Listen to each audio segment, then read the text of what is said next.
Hey guys, Wildcat here, you know who I am. I got a new pistol. And to celebrate this new addition to my pistol family, I figured it was time to just go through all the pistols I have, which this new one makes it 9. That's a lot. Now, initially I was thinking of going through it like the cheapest to most expensive, or oldest to newest, or group it in by brand or something like that, but I think I'm just gonna do it at random so it's a little more interesting. I'll be going through each pistol, talking about what it is, how I got it, maybe a fun fact here or there, but before we do that, a word from our sponsor. Hi, it's me, I'm the sponsor. I just wanted to let you guys know that I will be at EA Fest at Extreme Airsoft on Saturday the 25th, this coming Saturday from the day posting this video, with a few buddies of mine, just chatting, socializing, possibly selling some guns. I'm going to be bringing down not my whole collection, but I'm going to be bringing down the main pistols and then a few things that I do intend on selling. So if you guys do want to chat with me, socialize, maybe buy something that I have, Saturday is going to be the day to do it. Also, if you guys do have some fun or interesting airsoft stories, I have a subreddit r/airsoft storytime. I made it a little while ago, but I'm just now kind of really promoting it and talking about it. I wanted there to be a hub of just people talking about good stories they've had both on and off the field, as long as it involves airsoft. It could be a daring tale from the field, it could be you catching a cheater and getting him kicked out for the day, or it could even be you talking about a really good steal you got at a swap meet. Honestly, any story, as long as it's airsoft related, is welcome in that subreddit. I'll have a link down below in the description for that subreddit and any other things that I might mention later on in the video. Back to the content. I'm gonna start things off with a kind of triplet situation. This is what I mean by triplet situation. So these are all really dinky Colt Springers, 2 of them being clear, 1 of them being black and brown. But let me tell you about how I got them, because I got these separately from when I got these. So I started airsofting in 4th or 5th grade when my neighbors and one of my close friends at the time got me into it. And one time in middle school, I was at a friend's house just doing backyard stuff, and we found these buried in the dirt. He had apparently forgotten about them, because they're dinky clear Springers, you know, you tend to forget about them. And him being the absolute Chad that he is, he was like, hey, you want them? Because I didn't remember they were here. And so I got 2 free clear Springers that day, and that was pretty cool. That kind of boosted my confidence a little bit. They both technically still work. One of them, I believe I chronoed as a joke, and it came in at 80 FPS with a .2. The other one was like 120, 150, something like that. I have used them at indoor games too. If you go way back in my channel, you can probably find some instance or another where I took out one of these as a joke, and I, no lie, have gotten a few eliminations with them. This one, on the other hand, I got out of an Evike swag pack. So I had the clear ones for years at this point, and I got an Evike swag pack, as you know, they're cheap, and if you're making a purchase, who doesn't have an extra 10, 15 bucks to try and get some random stuff? And lo and behold, I got a various amounts of crap, basically, and this was thrown in. I haven't taken this one to a field, I definitely probably won't, but it's cool that I technically have 3 of them now. Up next is the KLI Baba Yaga High Kappa. So this one hasn't been in my collection for a year yet, but it's kinda just been living under my bed. I got this bad boy from a random guy Kev contest on Instagram. I'll have a link to him down below. Basically, he was choosing 3 winners, and the first person to respond kinda had dibs on what prize they wanted, because there were a few that you could choose from. Now, I was the first one to respond, and who doesn't want a free pistol, you know? I made a video on unboxing this thing, but since that video, it's kinda just stayed in its box. I haven't necessarily figured out what I want to do with this pistol yet, but all signs are leading to me finding a kid on the field who doesn't have a pistol and surprising him with a brand new one. Alright, we're gonna dive into some of the Glocks now, starting with my ground up build. This baby has been my pride and joy of the airsoft pistols for a very, very long time, and with good reason too. It took me a long time to build this up, because that's right, this is a ground up build. There is no base gun in this. I bought a Guns Modify frame, a crap ton of internals, and then tried to build one for the first time ever. That's what this is. Okay, not technically this one, because this is its 7th and final iteration. There was a slew of parts compatibility things and corner cutting that I did, and then found out the hard way that things weren't compatible no matter how much I modded them. Long story short, it cost me a lot more to build this than the parts are worth, and I got a lot of good experience from the whole thing. But on the bright side, who do you know that has a salient slide and a rainbow barrel? My guess is you don't know anyone, and if you do, let me know. I want to be their friend. This beauty was a true labor of love, having a hand-stippled job, some parts that you can't get anymore like these Phoenix mag-based plates, and it's a mix of TM and WE spec.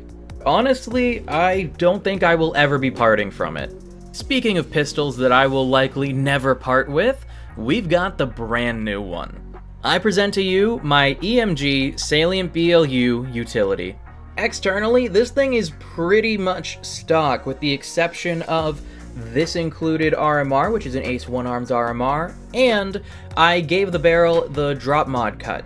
For those of you who are unaware, the drop mod cut is a cut to the outer barrel that allows the barrel to drop a little further down than the stock barrels usually do, which protects this part of the outer barrel right here from premature wear. Some upgrade companies like Guns Modify and Cow have that cut stock on all of their barrels, but with the cheaper or more budget-friendly options, that innovation is still yet to be included. But with this thing having the EMG/AW RMR cut slide, that means it does have the redesigned gas system, which for those who are not aware is an innovation that AW/WE have done. I've gone in depth about this on my VX7 review, which I will link down in the bottom. I'm personally a big fan of that gas system, and so having it on such a beautiful pistol, I'm just a fan of it. Also, I'm an absolute sucker for utility slides, and the fact that I could get one with a setup that I already enjoy, just stock, mwah, chef's kiss. Since we did just name drop my AWVX7, let's hit that next. This is my Armorer Works VX7 111, and yes, this is the exact one that was used in my review of this gun a little while back, which I did say in the last one I'd link down below. P.S. That's kind of the first review of this pistol that's ever been made, so you should totally go check it out. Since that video though, I've added the Cow Fast Lock Barrel Comp setup, which personally is one of my favorite barrel setups ever. As I mentioned earlier, this pistol does also have the redesigned gas system for that RMR cut slide, and this was actually the pistol that made me fall in love with this system in the first place. Initially, when the VX series was announced, I was talking with the Armorer Works guys on Facebook and Instagram, just kind of trying to get as much info on the new system as possible. And when it came time to actually dropping it, I was like, screw it, I feel invested this much, I might as well buy one. And you guys all know how that turned out. A neat little plus for the VX series is that they come with their performance bucking and barrel, which is a 6.01mm inner barrel and a bucking that really resembles the older Maple Leaf Diamond buckings. And if you know your buckings, that's really cool to have stock. And this gun actually, quite ironically, is my best shooting pistol, and I've not upgraded the internals at all on this thing. I'm able to consistently hit a shed door in my backyard from 170 feet away.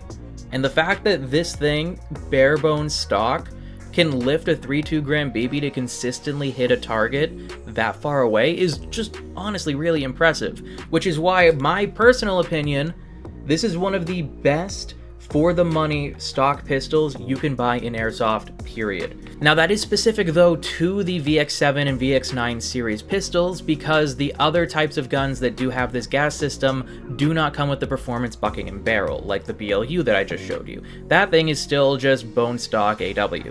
Okay, so we've officially finished with Glocks, but like kinda not really, because next up is my Action Army AAP01. This thing is still absolutely bone stock, but it's really freaking cool, and it takes Glock mags. This is also the most ambidextrous friendly pistol that I have, having a slide release on both sides, and the mag release is swappable. Heck, the mag it comes with even has the notch cut out on both sides. That's pretty cool. Now, I am a right-handed shooter, so that's not really going to be affecting me too much, but just as a thing to note, that is a pretty cool inclusion to have. The primary plans that I have for this thing is to give it the Black Mamba upper set, the one with the little engravings on the side, not the blank slate one.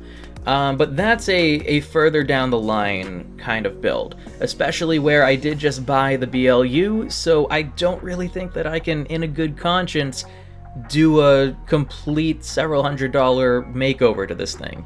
My only, kind of flaw that I want to talk about, though, is that the left fiber optic rear sight post is very loose, and if you guys watched my unboxing video of this thing, or my introduction video of this thing, because I don't really think I actually unboxed it, I think I just showed it off, as it was shooting, the post started to just come on out, just slide on out of there. Not great, and partially why I'm not going to be fielding this thing until I get the Black Mamba upper, because I don't want to lose a fiber optic rod, because the one that came stock on this was a little too short. But I did put a little pistol suppressor on it in the meantime, just to kind of have on, because I like the look of it, and I didn't have a use for this one at the time. Okay, last one. This is number 9. Let's do it. I got the ASG Steyr M9A1. Similar to the black and brown Spring Colt, I did get this thing from a mystery box. I believe it was also an e-bike swag pack, so they like to send me pistols, I guess. But not necessarily expensive ones. This thing is a non-blowback CO2 pistol. It chronos in around 400, I believe, the last time I chronoed it. Honestly, not too sure. It's been a hot minute since I've actually taken this thing out of its box. Similar to the KLI Baba Yaga, it just kind of lives under my bed. One really cool thing about it, though, is that the sights on it, fiber optic rear, white dot front. That's pretty dope. There's not really too much to say beyond that, though, because it's just a CO2 non-blowback pistol. It's kind of about it. Again, I'll be taking most of these pistols and a few other things that I intend to sell down to Extreme Airsoft's EA Fest on Saturday the 25th, and meet me there if you're interested in any of them or if you just want to chat. Also, don't forget to check out r/Airsoft Storytime. Again, there will be a link to that in the description, along with a bunch of other things that I referenced, so please, please, please check that out, and I'm really hoping to see some really good stories come into that thing. Anyways, that's going to wrap up the video, and if I don't see you Saturday, I'll see you next time.